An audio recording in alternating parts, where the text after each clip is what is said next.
Telangana union of working journalist IGU అనుబంధం ఇటీవలే LMD కాలనీలో జరిగిన ఎన్నికల్లో కరీంనగర్ జిల్లా ఎగ్జిక్యూటివ్ కౌన్సిల్ మెంబర్గా విజయం సాధించిన సీనియర్ జర్నలిస్ట్ ఎండి రఫీని నగరంలోని హుస్సేనీపురంలో మదర్సా ఇస్లాహిల్ బనాత్లో మజ్లిస్ తహ్ఫుజ్ ఖత్మే నబావత్ రిలీజియన్ ట్రస్ట్ ఉమ్మడి జిల్లా అధ్యక్షుడు నగరానికి చెందిన ప్రముఖ ఇస్లామియా ధార్మిక పండితుడు మౌలానా ముఫ్తీ మహమ్మద్ ఘియాస్ మొహినుద్దీన్ కమిటీ సభ్యులతో కలిసి ఘనంగా సన్మానించారు।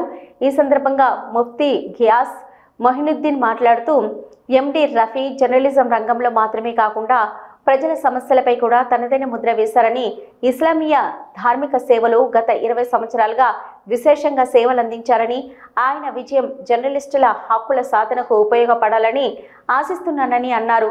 ప్రజాస్వామ్యంలో 4వ మూల స్తంభమైన పత్రికా రంగం అన్ని వర్గాల గొంతుకులుగా పనిచేయాలని, చట్టసభల వరకు ప్రజలు ఎదుర్కొంటున్న సమస్యలను చేరవేసి వారందరికీ సమన్యాయం చేకూరే విధంగా అందరికీ సమాన హక్కులు పొందే విధంగా కృషి చేయాలని పేర్కొన్నారు।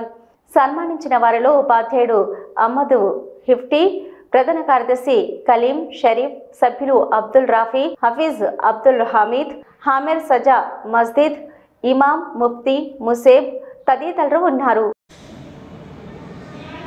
अस्सलामुअलैकुम वरहमतुल्लाहि वबरकातुहू। मैं मुफ्ती मोहम्मद गयास मोइनुद्दीन सदर मजलिस तहफ़्फ़ुज़ ख़त्मे नबूवत तेलंगाना ख़त्मे नबूवत करीमनगर। इस वक्त मैं अपने अराकीन और मदरसे के असातिज़ा के साथ यहाँ पर ठहरा हुआ हूँ।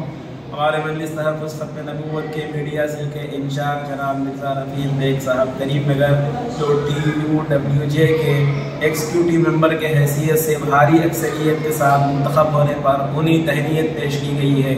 याद रखिए कि सहाफ़त मीडिया जो है जमहूरियत का चौथा सुतून है। हम उन्हें नसीहत करते हैं कि सहाफ़त जो है ईमानदारी के साथ, दयानतदारी के साथ सच्चाई को पेश करें। सहाफ़त ज़रिया होती है अवाम की सूरत हाल को हुकूमत के सामने लाना और अवाम के मसाइल का हल पेश करना। हम उनको नसीहत करेंगे कि पूरी दयानतदारी के साथ अवामी मसाइल को हुकूमत के ईवानों तक ले जाएँ और उनके मसाइल को हल करने में उनकी मदद करें। और ख़ास तौर पर हम उनके लिए दुआ गो हैं कि अल्लाह ताला उन्हें मज़ीद तरक्कियात से नवाज़े और खूब अल्लाह ताला उनको खुशियाँ अता फरमाएँ।